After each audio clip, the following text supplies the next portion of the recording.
Parastin û pêşvebirina ziman û kultura Kurdî.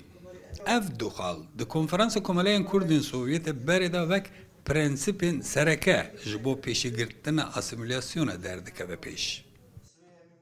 برای دیاسپورا کردین کردستانی را بی‌دید مهبل و گفتن کردی هیا زمان زمیتر زریری Lê ji bo Kurdên Kurdistana Sor arîşeya sereke vegere li warên wan e lewra zêdetir ji 30 salên ku ew di penaberiyê de dijîn.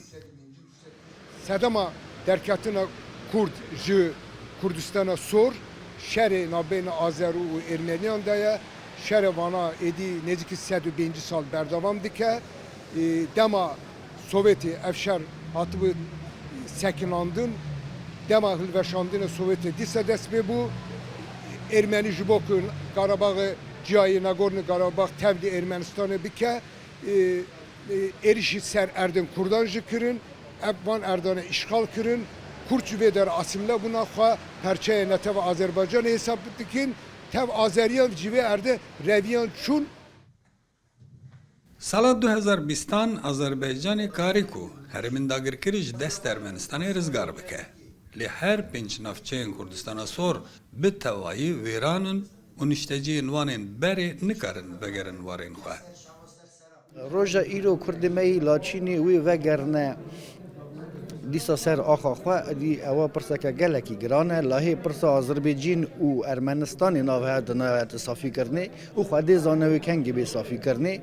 Piştî wê derê jî cemaeta me ew derê wekî koç kiriye çûye ewna jî êdî çûne her kesek yê Ewropayê yê Kazêx yê Rûsyayê. Lê dîsa me xwavin xwesteke me ya sereke me dixast wekî ser axa xwe dîsa ewledê wê êlê hêdî hêdî vegeriyana ser axa xwe. Qezaya Kurdistana Sor sala 1923 li nav erdê Azerbaycanê di navbeyna Ermenistan û Qerebaxê Çiyayî de hatibû damezrandin. Li temena wê tenê 6 sal dom kiribû.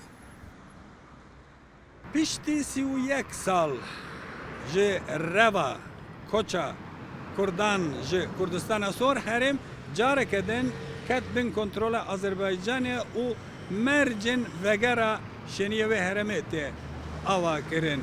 Balam eger Kurd vegerin jî ev ê tenê fîzîkî vegerin Laçinê ji ber ku asimilasyon sedî sed bi ser ketiye. Kamişadadî Rûdaw, Tiflis.